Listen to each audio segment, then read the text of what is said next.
யோகிராம் சுரத்குமார் ஜெயகுரு ராயா. யோகியுடன் கொஞ்ச தூரம். இதன் ஆசிரியர் எஸ். பார்த்தசாரதி ஐயா அவர்கள். இதில் நாம் பார்த்து கொண்டிருப்பது யோகியின் சரிதம். நேற்றைய தொடர்ச்சியின் தொடரை தொடர்ந்து காணலாம்.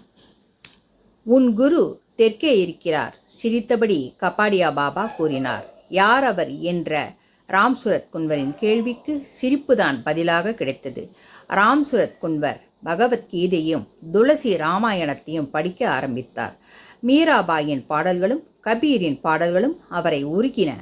துளசி ராமாயணம் அவரை பக்தி மார்க்கத்தில் காலூன்ற வைத்தது. பகவத்கீதை அவரை கர்ம யோகத்திலும் பக்தி யோகத்திலும் ஞான யோகத்திலும் திளைக்க வைத்தது. மீராவின் பாடல்களும் கபீரின் பாடல்களும் பகவத்கீதையும் துளசி ராமாயணமும் ராம்சுரத் குன்வரின் வாழ்வில் முற்றிலும் கலந்துவிட்டன. பிற்காலத்தில் அவர் உபனிஷத்துக்களையும் கற்று அறிந்தார். இளம் வயதில் அவர் கற்ற அத்தனை நூல்களும் அவற்றின் சாரத்தோடு அப்படியே அவரின் நினைவில் படிந்திருந்தது. ராம்சுரத் குன்வர் 1937 மெட்ரிகுலேஷன் தேர்வில் முதன்மையாக தேறினார். கிணற்றடியில் பறவையின் மரணம் நிகழ்ந்த பின்பு ராம்சுரத் குன்வரின் மனோநிலை மிகவும் மாறி இருந்தது. கலகலப்பாகவும் நண்பர்களுடன் விளையாடியும் மகிழ்ந்திருந்த ராம்சுரத் குன்வர் தனிமையை விரும்பலானார். எப்பொழுதும் கங்கை கரையிலோ கபாடியா பாபாவின் குடிலிலோ வெகுநேரம் கழித்தார். சிருஷ்டியையும் ஜீவன்களையும் மரணத்தையும் அவரின் இளம் மனது ஆராய்ந்தது. விடை தெரியாத கேள்விகள் அவர் மனத்தில் மீண்டும் மீண்டும் எழுந்தன. விடை தேட முற்பட்ட போது சோர்வே மிஞ்சியது. கபாடியா பாபாவின் சத்சங்கத்தினாலும் கங்கையை பிரதட்சணம் செய்யும் சாதுக்களின் கூட்டுறவிலும் ராம்சுரத் குன்வரின் சஞ்சலங்கள் சற்றே விலகின. சாதுக்களின் பயண அனுபவங்கள் அவரை மிகவும் கவர்ந்தன. சித்த புருஷர்களை பற்றியும் ஞானிகளை பற்றியும் யோகிகளை பற்றியும் அந்த சாதுக்கள் பேசுவதை கவனமாக கேட்டார். அவர்களது உபதேசங்களை சாதுக்கள் தங்களுக்குள் பரிமாறிக்கொள்ளும் போதும் அவர் ஆவலோடு அவர்களோடு அமர்ந்து உன்னிப்பாக கவனிப்பார். சாதுக்களின் சுதந்திரமும் அவர்களின் பிள்ளை மனதும் ராம்சுரத் குன்வர் வெகுவாக கவர்ந்தன. ஒரு நாள் அவரும் அந்த சாதுக்கள் போல் பூரண சுதந்திரத்தோடு தேச சஞ்சாரம் செய்வார் என்று அன்று நினைத்திருப்பாரா என்று தெரியவில்லை. ராம்சுரத் குன்வரின் தமையனார் மணரக்கன் குன்வருக்கு தேத்ரி தேவி எனும் மங்கையோடு திருமணம் முடிந்தது. ராம்சுரத் குன்வரின் பெற்றோர் தங்களது இரண்டாவது மகனான ராம்சுரத் குன்வரின் வித்தியாசமான வாழ்க்கையை கண்டு சற்றே பயந்து தடுமாறினர். கலகலப்பாக இருக்கும் மகன் எப்பொழுதும் ஏதோ யோசனையில் தனிமையிலேயே இருக்கிறானே என்று கவலைப்பட்டனர். திருமணம் செய்து வைத்தால் மீண்டும் பழைய கலகலப்பும் சந்தோஷமும் மகன் அடைவான் என்ற எண்ணத்தில் ஒரு பெண்ணை பார்த்து நிச்சயித்தனர். அச்சமயம் ராம்சுரத் குன்வர் பலியாவில் பள்ளியில் படித்து கொண்டிருந்தார். திருமணம் நிச்சயமானது அவருக்கு தெரியாது. திருமண தேதிக்கு சில நாட்கள் முன்பாக அவர் ஊருக்கு அழைக்கப்பட்டார். ஊர் வந்த ராம்சுரத் குன்வர் தனக்கு திருமணம் நிச்சயிக்கப்பட்ட செய்தியை கேட்டு அதிர்ச்சி அடைந்தார். பிரியமான தமையனிடமும் அண்ணியிடமும் கல்யாணத்தை நிறுத்துமாறு வெகுவாக கேட்டுக்கொண்டார். பெற்றோரிடமும் தனக்கு திருமணத்தில் விருப்பமில்லை என்று ஜாடைமாடையாக தெரிவித்தும் பார்த்தார். ஆனால் திருமண ஏற்பாடுகள் நிற்கவில்லை. ராம்சுரத் குன்வர் செய்வதறியாது திகைத்தார்.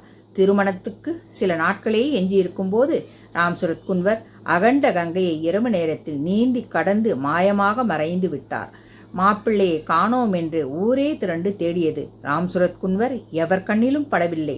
திருமண நாளும் வந்தது. மாப்பிள்ளை காணாமல் போனதால் ராம்சுரத் குன்வரின் தம்பி ராம் தக்ஷின் குன்வர் மாப்பிள்ளையாகப்பட்டார்.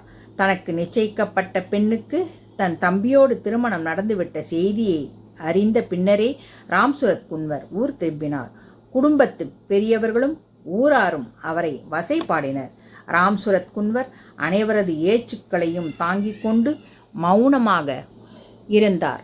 முடிவில் அவரது தமையனார் அனைவரையும் சமாதானம் செய்து ராம்சுரத் குன்வரை மறுபடியும் பள்ளிக்கூடத்துக்கு அனுப்பி வைத்தார்.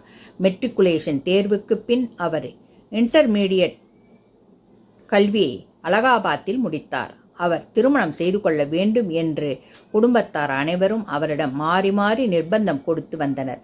அதிலிருந்து விடுபட ராம்சுரத் குன்வர் தான் திருமணம் செய்து கொள்ள சில நிபந்தனைகளை விதித்தார். அவர் பெண்ணை பார்க்க அனுமதிக்க வேண்டும், பெண்ணோடு பேசவும் அனுமதிக்க வேண்டும், பெண் படித்திருக்க வேண்டும். இவை அவருடைய நிபந்தனைகள். ராம்சுரத் குன்வரின் நிபந்தனைகளை கேட்ட குடும்பத்தார் அதிர்ந்து போனார்கள். அக்காலத்தில் குடும்பத்தில் உள்ள பெண்கள் மட்டும்தான் திருமணத்துக்கு முன் மணப்பெண்ணை பார்க்க முடியும், மணப்பெண்ணோடு பேசவும் முடியும். குடும்பத்தில் உள்ள மற்ற ஆண் பெரியவர்கள் கூட மணப்பெண்ணை திருமணத்துக்கு முன் பார்க்க முடியாது. தனது மகனுக்கான மணப்பெண்ணை தந்தையே பார்க்கக்கூடாது என்ற சமூக கட்டுப்பாடு உள்ள காலகட்டத்தில் மாப்பிள்ளை பையன் மணப்பெண்ணை திருமணத்துக்கு முன் பார்ப்பது என்பது சாத்தியமே கிடையாது. திருமணத்தை தவிர்க்கவே ராம்சுரத் குன்வர் இவ்வாறு சொல்கிறார் என்று அனைவரும் அவரை வசைபாடினர். அவர் நிபந்தனைகளை கைவிடவும் கூறினார். எல்லோராலும் நேசிக்கப்பட்ட ராம்சுரத் குன்வர் தனது முடிவில் உறுதியாக இருந்தார். அவரது நிபந்தனைகளை மீறி திருமண ஏற்பாட்டை செய்தால் அவர் மீண்டும் ஓடிப்போய் விடுவார் என்ற பயமும் குடும்பத்தாரிடம் இருந்ததால் அனைவரும் செய்வதறியாது திகைத்து போய் இருந்தனர். 1930களில் திருமணத்துக்கு இம்மாதிரியான நிபந்தனைகளை மாப்பிள்ளை விதிப்பது மிகவும் விசித்திரமான செய்தி. இந்த செய்தி சுற்று வட்டாரங்களில் வெகு வேகமாக பரவியது. படித்த பெண்களும் ஆண்களும் மிகவும் குறைவாக இருந்த அக்காலத்தில் இந்த செய்தி அனைத்து தரப்பு மக்களிடம் ஒரு வித்தியாசமான தாக்கத்தை ஏற்படுத்தியது. இதன் தொடர்ச்சியை நாளை தொடர்ந்து காணலாம். யோகிராம் சுரத்குமார், ஜெயகுரு ராயா.